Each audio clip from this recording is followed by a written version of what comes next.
Tá aqui. Tá ativo? Tá com uma parte aqui. Aí! Alô, doutor? Antônio, tu viu por que tem que controlar a vela? Porque tem que saber. Ele podia ter Então ele desce com ela na boca. Alô, eu vou Espera, levanta a mão e corre. Tá, eu tô lá. Vamos, quer ir, ô Patrícia? A vela fechou aqui. Ô, filhão!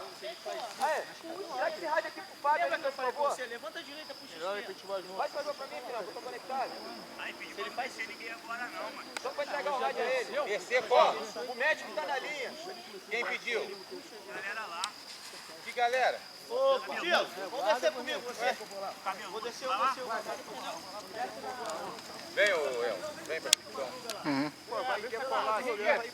Seu Madruga, Abre tua viela, tá, o Patrícia? pastor não deixou a chave desse carro aí, não? Vê aí. O pastor Santos. Botou, tem certeza? Então vou descer comigo. Meu primo desceu?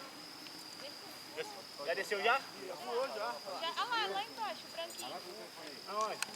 Lá quase soltando. no fogo. Olha lá, Rick, a nuvem sugando ele. Ali, ó.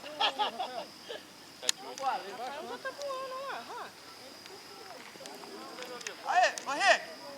Ô Rick, a tequilazinha tá aí. Antônio, Ah, pega a picada, vambora. a tua? É. Valeu, valeu. Quebrou? Mas foi exposta? Não? Graças a Deus, não.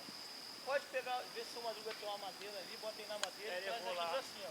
Traz aqui pra cima, todo mundo pega, bota aqui pra cima. Viu? Mesmo irmão, vou te falar, era pra ele saber.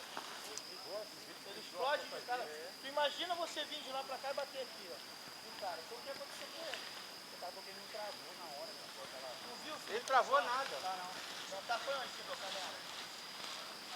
Vai botar isso, cara. Foi muita violência, cara. Pô, 1 metro acima dele tinha uma pedra, mano, desse tamanho, ó. Ele não caiu na pedra, caiu na bananeira.